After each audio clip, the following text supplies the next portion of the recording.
Rappelez-vous de ce tableau que je vous présente dans la vidéo numéro 1. Alors ce tableau, je l'avais mis de côté et il n'était pas terminé. Alors aujourd'hui, je fais une petite reprise et je vous montre ça dans un instant.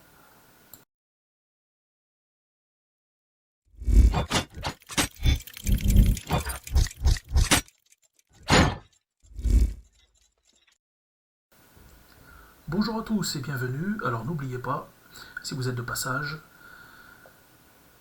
un petit abonnement en bas de la vidéo, un pouce levé, et si vous voulez avoir des nouvelles, bien sûr, la petite cloche qui se trouve généralement en bas de la vidéo.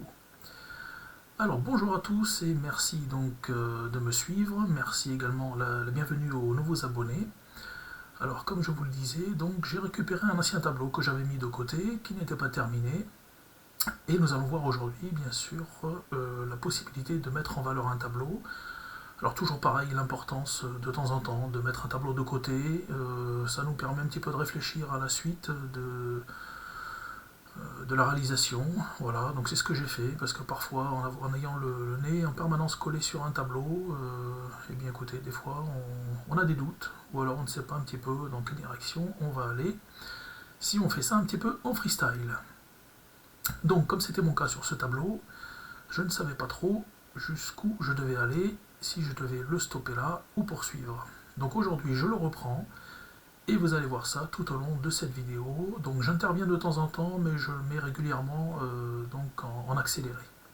Alors je vous dis à de suite. J'oubliais une petite précision, donc je suis en train de réaliser un faux cadre pour pouvoir faire un effet de trompe-l'œil que vous verrez bien sûr tout à la fin.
Voilà, la première partie est réalisée, donc une partie qui reçoit la lumière et la partie opposée qui reçoit l'ombre.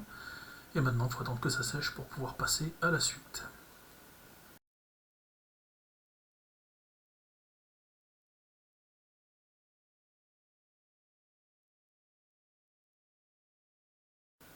Pendant que le travail est en train de sécher, donc rien ne m'empêche de continuer l'intérieur du tableau. Et là je vais reprendre un petit peu la fourrure de l'ours, quelques détails également sur l'antilope. Je vais apporter un maximum de détails. J'aurais pu me contenter de laisser le tableau à ce niveau. Je vais apporter quand même un peu plus de détails pour donner plus de profondeur justement. Et le but est de donner un effet de trompe-l'œil.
Vous avez peut-être remarqué que le cadre est terminé. Voilà, donc j'ai fait les lumières et les ombres donc sur le tour du cadre, ce qui ajoute une profondeur déjà assez intéressante, mais que je vais retravailler un petit peu plus loin, vers la fin de la vidéo, pour vraiment avoir cette impression, alors soit de rentrer à l'intérieur du tableau, ou bien donc de donner cette impression que les animaux sont en train, à la limite, de sortir de ce cadre.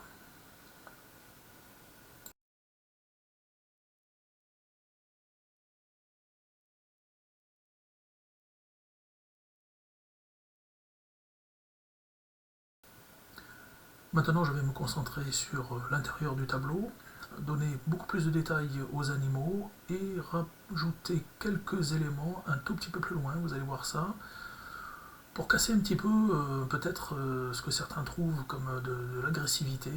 Voilà, donc c'est vrai qu'on voit cet ours qui ouvre grand la gueule, on a l'impression qu'il va bondir sur l'antilope. Alors je voulais casser un petit peu cet effet et vous allez voir ça un petit peu plus loin.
Une petite pause pour vous montrer le travail d'un petit peu plus près, le travail également du cadre que vous voyez un petit peu plus en détail. Et je vais m'efforcer de mettre tout ça en valeur pour donner encore plus de profondeur.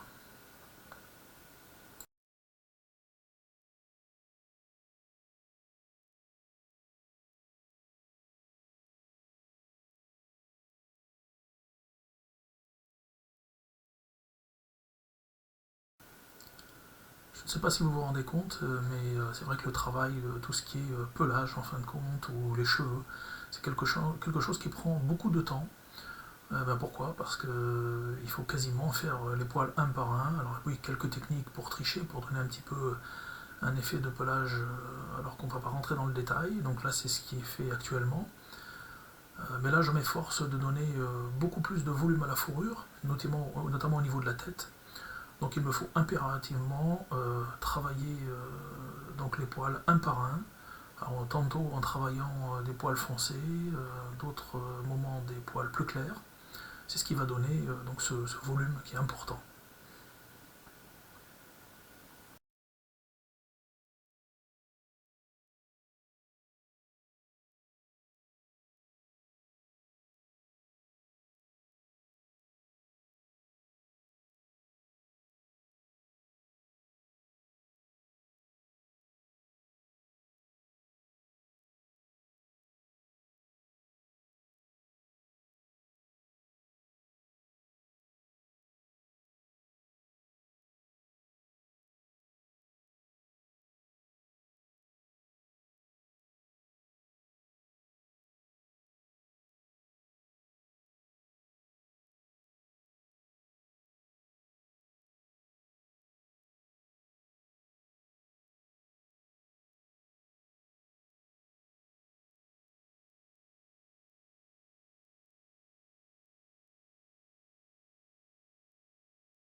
Alors la petite antilope qui est à côté se sent un petit peu délaissée, donc malgré un travail que j'ai déjà fait précédemment, je vais retravailler quelque peu les lumières et les ombres, mais je vais aussi retravailler les poils. Et encore une fois, vous allez voir donc un petit peu plus loin donc cette idée de faire ressortir l'animal du cadre. Voilà, je vous laisse regarder.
Nous arrivons maintenant à ce que je vous disais tout à l'heure. Donc le but est de faire ressortir les animaux du cadre. Alors là, je vais choisir un seul, notamment l'antilope, et je vais donner donc cet effet comme si elle voulait passer donc de notre côté. Alors on a déjà cet effet de mouvement puisque l'antilope tourne la tête, hein, on le voit par rapport donc à la tête qui se dirige vers nous, mais également les poils qui sont en mouvement.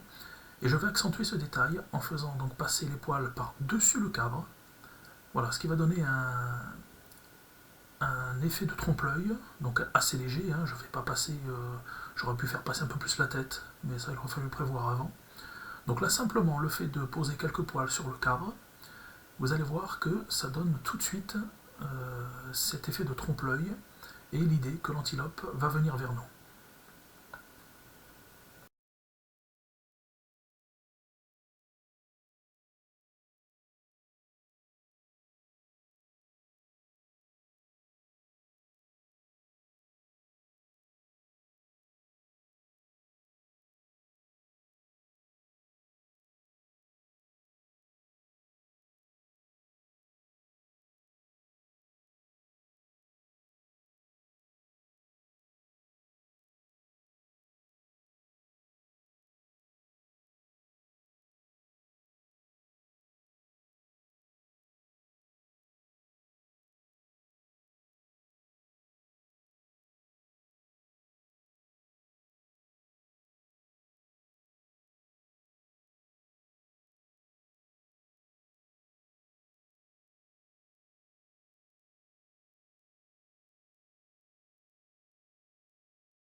Alors je m'arrête encore un petit moment pour vous montrer donc cet effet, voilà, qui donne tout de suite de la valeur, hein, et de l'ampleur au mouvement de l'antilope.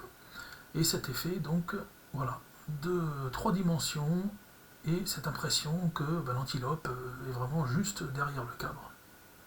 Voilà, donc je vais poursuivre en donnant un peu plus de détails. Je vous laisse encore regarder et j'interviens un petit peu plus loin.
pour vous permettre de voir la différence. Donc je fais quelques pauses. Voilà, donc j'ai accentué un petit peu l'ombre au niveau de l'antilope. Pourquoi? Alors déjà parce qu'elle est contre le cadre, et j'ai également donc mis une ombre portée sur le côté du cadre. Voilà, donc là il faut observer. Pour l'instant elle n'est pas trop marquée, je la marquerai un petit peu plus tout à l'heure. Voilà, donc petit à petit on augmente un petit peu cet effet. Voilà, on aura presque envie d'aller toucher l'antilope qui sort du cadre. Voilà, c'est le but recherché.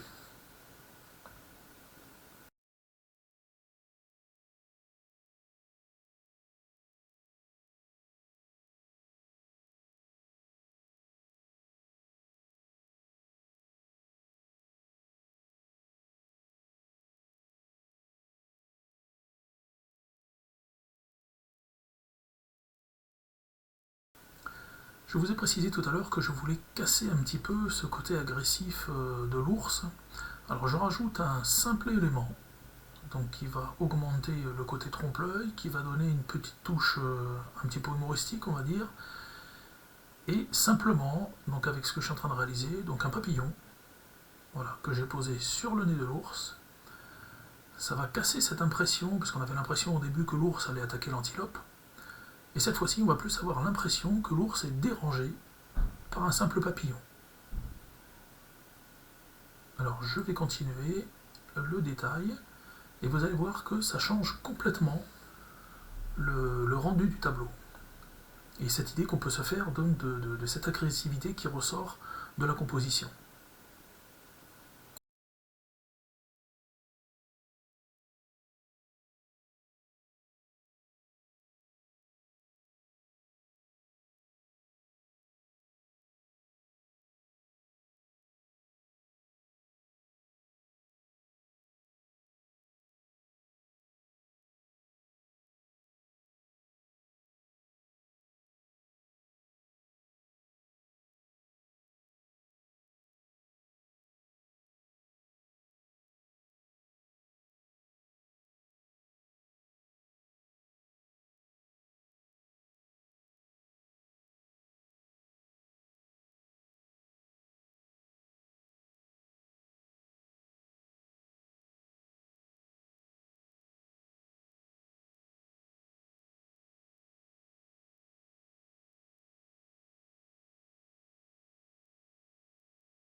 Le travail n'est toujours pas terminé, mais voilà, je voulais vous montrer un petit peu. Donc voilà, l'idée a complètement changé. Vous remarquez bien, en plus le regard donc, de l'ours est vraiment dirigé donc, vers le papillon, et on n'a plus du tout cette impression qu'il va s'en prendre à l'antilope. Et là voilà, donc il est dérangé, agacé par ce petit papillon qu'il a sur le bout du nez. Voilà, je ne sais pas si vous remarquez la différence. N'hésitez pas à revenir donc sur la composition avant que je place cet élément. Et regardez bien la différence, c'est assez bluffant tout de même.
Il ne faut pas oublier bien sûr, puisque j'ai retravaillé donc les poils, la fourrure de l'ours, voilà, replacer les éléments qui étaient en premier plan, notamment les brins d'herbe. Donc j'en profite pour les retravailler, retravailler un petit peu la couleur, y donner un petit peu plus de volume pour qu'on les voit un petit peu mieux. Et vous allez voir dans quelques secondes que je vais placer donc un brin d'herbe qui tombe donc au niveau du cadre, ce qui va accentuer un petit peu plus, donc un tout petit détail, juste un brin d'herbe, mais que je vais poser donc à cheval sur le cadre, donc entre les deux plans.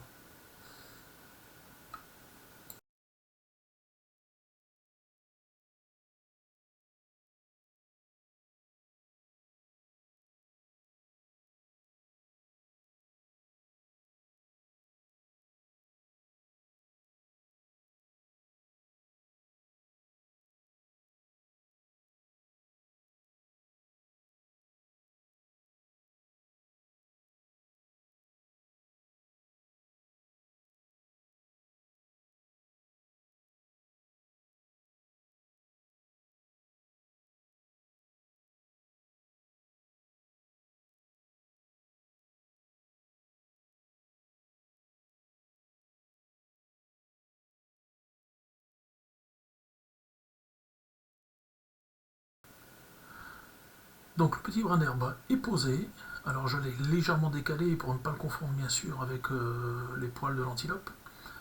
Et donc quand je ferai un plan un petit peu plus large, voilà, on voit bien la différence. Bon, la couleur bien sûr, hein, puisque là on a de la couleur verte à l'intérieur pour de l'herbe, c'est logique. Donc maintenant je vais continuer, apporter un peu plus de détails et on va se rapprocher tout doucement donc de la fin de cette vidéo. Et je vous montrerai bien sûr une vue d'ensemble tout à la fin.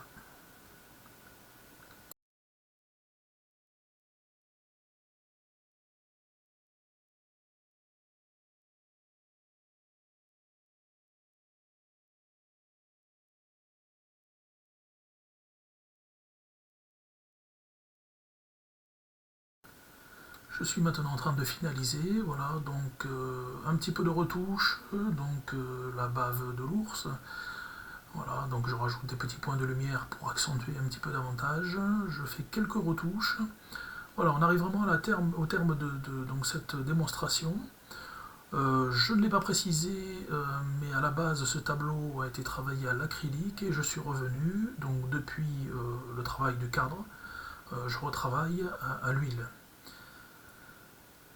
Le cadre donc a été travaillé par contre alors et à l'acrylique et à l'huile, ce qui me permet bien sûr d'avoir alors et des effets différents, notamment vous voyez les motifs hein, qui sont dans le cadre, qui sont réalisés à l'acrylique, dans le frais. Ça me permet de faire des effets que je n'obtiens pas en fin de compte en travaillant à l'huile. L'huile étant un petit peu plus gras, je n'arrive pas à marquer le fond suffisamment. Donc là, je fais un travail exclusivement à l'acrylique.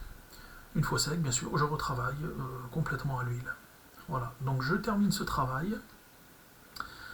J'espère que vous aurez bien compris donc la possibilité de retravailler un tableau. Alors n'hésitez pas, quand vous avez un tableau, voilà, vous vous êtes lancé un petit peu sans savoir au démarrage où vous alliez aller. Donc là c'était mon cas, hein, voilà, j'avais voulu juste faire un travail sur de l'animalier. Donc j'avais laissé le tableau de côté, je l'ai repris aujourd'hui et ça me permet vraiment d'obtenir un travail au final qui me convient tout à fait. Donc qui va allier deux passions, donc l'animalier, le petit côté humoristique bien sûr avec le papillon sur le nez de l'ours. J'ai pu casser donc l'agressivité de ce tableau et bien sûr automatiquement réaliser un effet de trompe-l'œil qui est la partie qui m'intéresse. Alors, n'oubliez pas que vous pouvez, si vous êtes toujours intéressé par des cours de trompe-l'œil, donc de suivre mes formations sur Patreon. Vous avez les liens en bas des vidéos.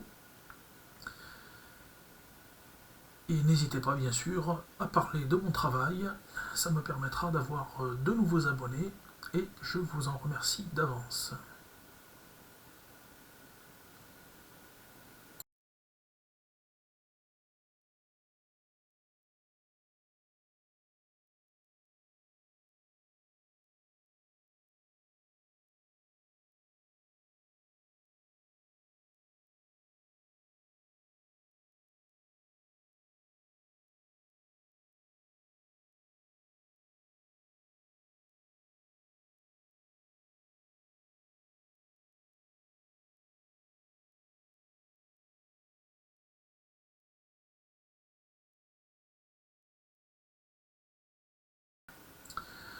Alors je vous remercie d'avoir suivi cette démonstration. Donc la vidéo est terminée. N'oubliez pas de vous abonner, de faire le petit pouce en l'air et de me suivre pour de nouvelles expériences et de nouveaux conseils. Merci à tous et je vous dis à très bientôt.